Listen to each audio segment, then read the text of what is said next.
SBC Media.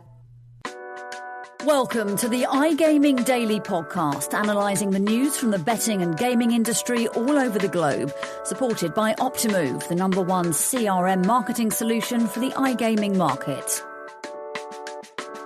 Hello and welcome to the latest episode of iGaming Daily and the second day at SBC Summit in Lisbon. And it's been an interesting few days. I'm joined by Christian Lee, the business journalist for SBC, writer for Gambling TV. And we've got Kieran O'Connor, the business journalist for Insider Sport and payment expert. How are you both doing today, Christian? Yeah, very good, thank you. Nice to make my debut at iGaming Daily as well. Oh, yeah, it is your debut today, isn't it? Oh, well, you've done some introduction work for some of the Path to Lisbons, but yeah, it's actually, I didn't realise it was your first one. First time in person. What a venue to do it as well, at SBC Summit Lisbon. It is. It's a grand venue. It's the second day my legs are sore. But it has been ridiculously good. Kieran, how are you doing? You okay? Yeah, just about recovered from the sunburn that I picked up at the football tournament on Monday. But yeah, I'm doing fantastic. It's been a really good week so far and just sort of looking forward to everything we've got ahead. Yeah. I must admit, I didn't realise how much you picked up the sun until we saw you in the evening and you just came out like a red tomato, man. Like, my head's quite burnt because I shaved my head beforehand and I never really know how to maintain a bald head because I never really have one. But I've got a red scalp, but you were something else. Yeah, like a lobster. Perfect. So I've got you both on today because you've been somewhere and you watched something which I just didn't have time to go and see, and it was the Tony Hawk keynote, so I'm insanely jealous. So we're going to talk about that. But before we do, just a shout out to our main supporter of the iGaming Daily podcast, and that is Optimove, the #1 CRM marketing solution for the iGaming market. Listeners out there, you can still sign up for Optimove and claim your first month by visiting optimove.com/SBC. As per usual, I will leave the links in the description below. So, Tony Hawk, I didn't get to go, so it's now up to you two to make me feel like I was sat there.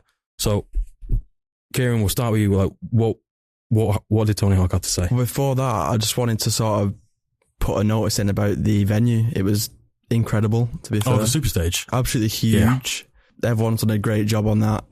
They even had like little video rolls playing before he come on, and when he come on, showing like little clips from his career. Yeah, that was amazing. I did an interview with Clever Advertising there yesterday, and it was on the stage, and the setup that we went through backstage, the backstage looks just as grand as like the main, and like we're getting mic'd up and this professional equipment, and then you had the studio where they were like cutting to us, and when I saw the footage at the end, I was like, this could be like a news channel, like Parkinson's-esque. Like, it's just so grand in every scale. Yeah. But go on. So, Tony Hawk, what a man. I mean, I don't know about you, Christian, but for me, he's sort of always been there in my youth. I've never been a skater from Manchester, from Lee. I don't think many skaters come from Lee. I don't think we have a skate park. But I think they even mentioned that even though I'm not a skater, and a lot of people in that room weren't skaters, they were all there to see him because of his brand and who he is. Yeah, I think Laura Woods said it herself on the stage that if you say to anyone the word skating, the first thing that will come back is Tony Hawk. I'm the same as Kieran, that I've never been a skater. That's not something that's crossed my mind, but I was always aware of Tony Hawk. I played the Tony Hawk video games. So he's just someone that cuts across popular culture beyond the skateboarding industry. Yeah, I'm going to jump in here because you two were saying we weren't skateboarders. Back when I was younger, I actually got into skateboarding because of the Tony Hawk games. Like, I'm not going to say I'm Tony Hawk like level because nah, not a chance.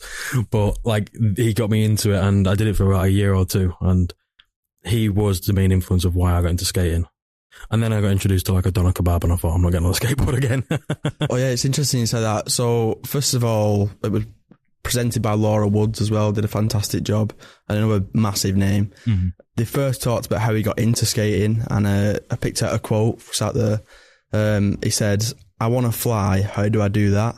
And he said that when he was about 2 years into skating, and he first went to his first skate park, and he saw all these like older kids going up these ramps and flying off. So I thought that was quite interesting. And then what followed after that was a story about how he then attempted it himself, and because of it, he fell off, he said.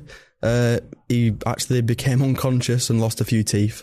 Wow. But that didn't stop him, and he never looked back. So yeah. No, you just think that imagine how different the world would be if after that fall he decided not to skate. Like what would have happened, the games, everything that goes alongside it. And that's the thing Tony Hawk's done. As great as a skateboarder he is, because he is good and he has that unusual style to skateboarding compared to how skateboarders are perceived.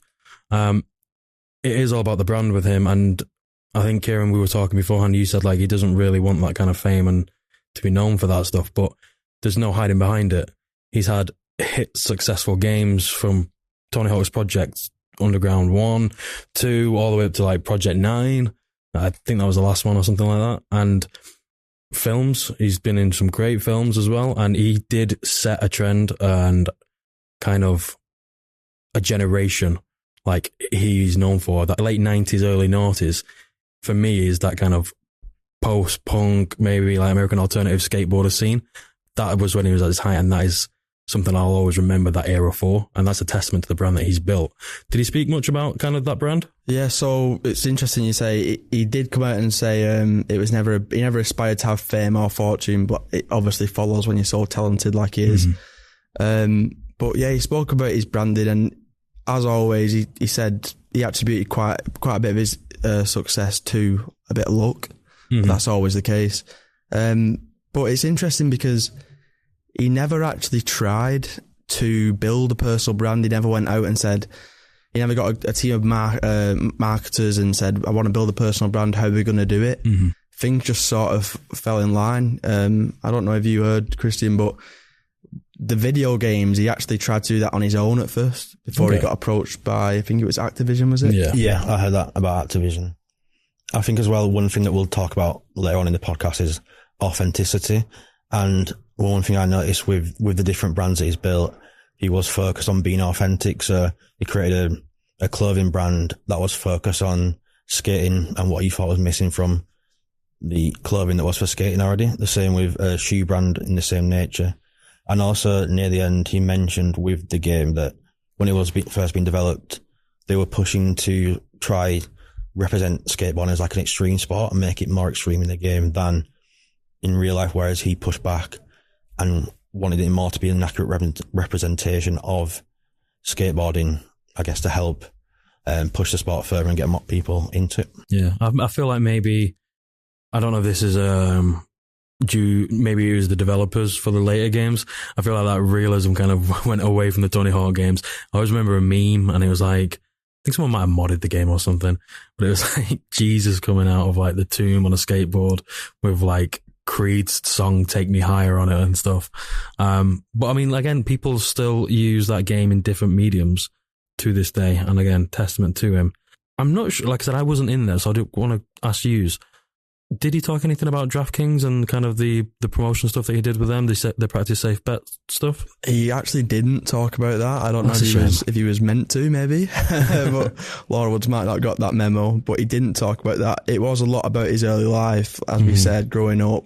His older brother was a big influence on him. He actually told us about the story when he first turned pro. Okay. Now, you'd think, he got signed to a contract. What actually happened was he was 14. He went to a skating competition in his local park and ticked a box. He had two choices. One was amateur, one was pro. He just ticked a box saying he's pro. And that's how he turned pro. And he performed or took part in a competition where the champion would get $100. He come fourth. So, yeah. Oh. It's quite an interesting story. Kind of wish I could just do that in life. It would be nice. Do I want to be a millionaire? Yep, I'll tick that box. Christian, what was the highlight for you then in this talk? I think the main thing I took away was, as I mentioned before, the authenticity when it comes around creating a brand and also working with brands. So one of the questions was regarding how brands across different industries can choose what athletes or influencers in general to work with. And he really pushed and emphasized the need for that influencer / athlete to be authentic and also to believe in the brand's vision. So I think sometimes when you look at some brand ambassadors that come up, not just in gaming, but across different industries, sometimes you can tell when the person's been chosen for just their name rather than because it's something they believe in and they really want to be a part of. So that was the main thing that I took from what you were saying. I mean, that's kind of a key point because we've seen it probably at this event, but definitely within the iGaming space, the amount of influencers that are coming into the space And there's some question marks. I mean, how responsible is it? Wait and see. I'm probably in the mindset of they don't know their audience. They see dollar signs, euro signs, pound signs, wherever they are in the world and think it's a good revenue stream, but know your brand, know your audience, and you have to be responsible with it. But it's something that's coming into this sector a lot more now, away from just normal advertising of like having a celebrity endorse like BetMGM do all the time. Like these social influencers are the new movie star influencers in a way, because everyone digests news or any kind of form of medium via like YouTube shorts or TikToks or Instagram reels and stuff like that. Yeah, and it's not to say, I mean, Tony Hawk, that advice that he gave is really important, I think. Mm-hmm. But it's also not to say that just by picking a big name, you won't get the reach that you're looking for. You probably will. Yeah. If you pick the most up-and-coming influencer and put him on whatever product it is you want to sell, it probably is going to work.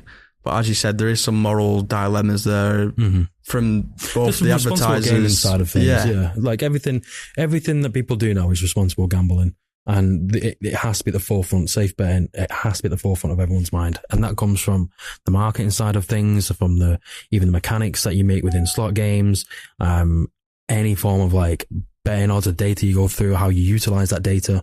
Everything has to be player protection, responsible gambling moving forward. We're reaching the halftime point of this show. I'd love to talk about Tony Hawk more, but there has been other things that have been happening at the event. So we're going to take a quick break. And when we come back, Christian and Kieran, I'm going to ask you what you've been up to the previous day, because we are on the second day for the listeners. This is recorded on Wednesday. You'll listen to this on Thursday. What you've got prepared for the rest of the week. So join us back in a few minutes. SBC Leaders connects the gambling industry's top-tier operators and associations to share the best ideas, collaborate on solving the biggest issues, and push innovation throughout the betting and gaming industry. If you're an operator and want to join the discussion, visit sbcleaders.com for more information. Welcome back. So, like I said, we're moving on from Tony Hawk. We're going to talk about what you've been up to at the event and what you've got in store for the rest of the week ahead. So, Christian, I'm going to come to you because this is not only it's your debut on the iGaming Daily podcast, but it's your debut at an SBC or even just an industry event. How are you finding it? It is, yeah. To be honest, I didn't know what to expect at all, and it sort of exceeded my expectations completely.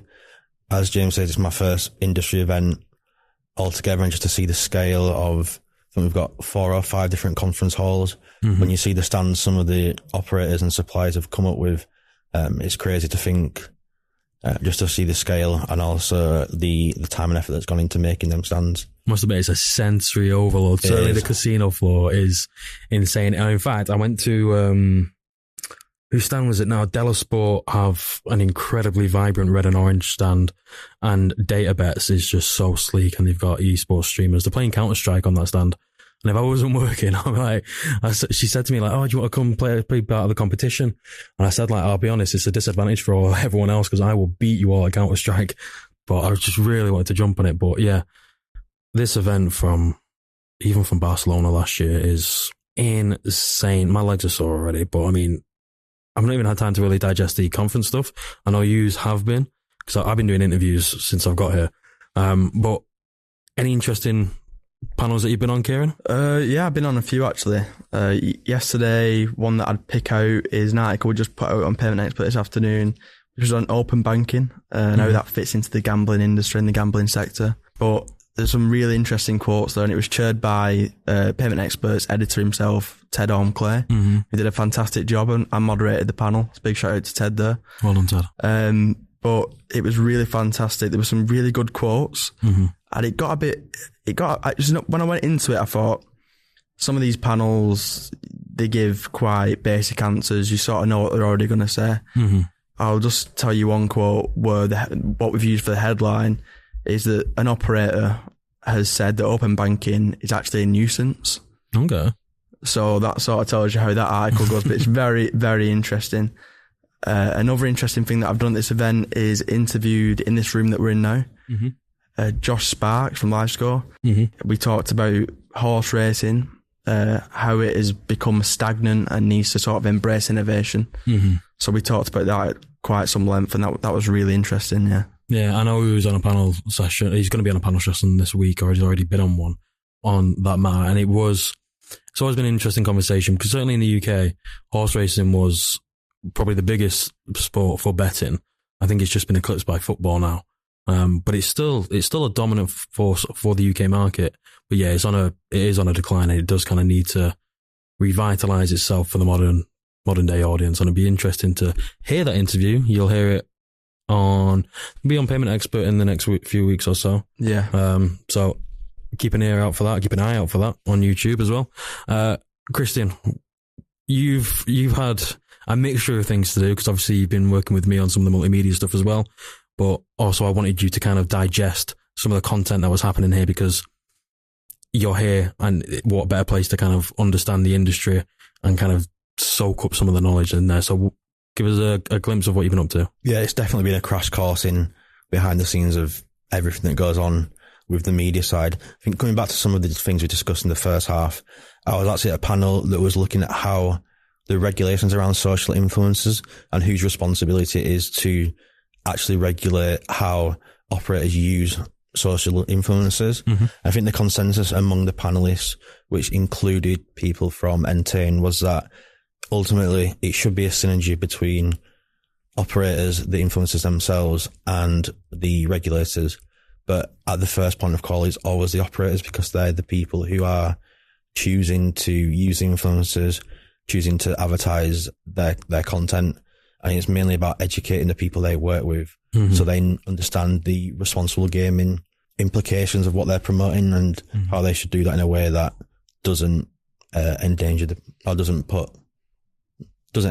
people who are watching their content and choosing to then go on and play with the company. Perfect. And we're going to round off the podcast soon, but we've just talked about what you've been up to. What have you got in store now for the remainder of today and tomorrow as well? I'm actually going to the horse race in panel that you mentioned, and who Kieran spoke to yesterday, so I'm excited for that one. I thought you were going to say you're going to go to the horse races. I was like, wait, the horse races in Portugal? Kieran James went up a bit then. I don't think it's nearly payday, so I've not got enough money to go horse racing yet. But yeah, that should be a really interesting one. We've covered a fair bit on Gambling TV about some of the issues that are going on, especially regarding the racing levy that currently needs to be sorted out. So it'll be interesting to see what they have to say and what they think the future is. They'll probably say further consultations like we've had for the past 12 months. Kieran? So I've got a payments panel in around a few, I think I've got a few hours, so I've got some time to write up some of the stuff that I've already seen. And also the Tony Hawk article, which will be coming out Insider Sport this afternoon, hopefully.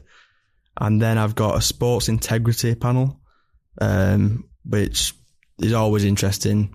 We'll see what we can get out of that, and yeah, it should be good. Perfect.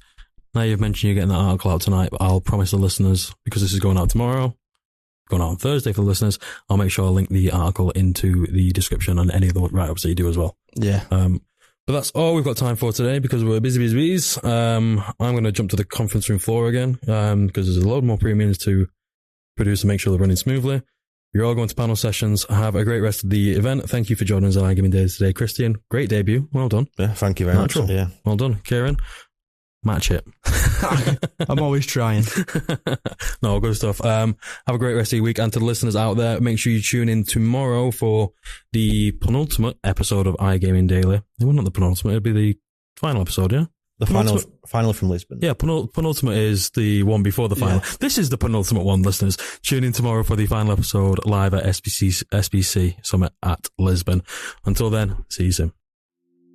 Thank you for listening to today's iGaming Daily podcast, supported by Optimove, the #1 CRM marketing solution for the iGaming market. If you want to find out more about some of the subjects raised today, feel free to explore any of the sites in the SBC News Network or check out the latest edition of the SBC Leaders magazine. Happy reading.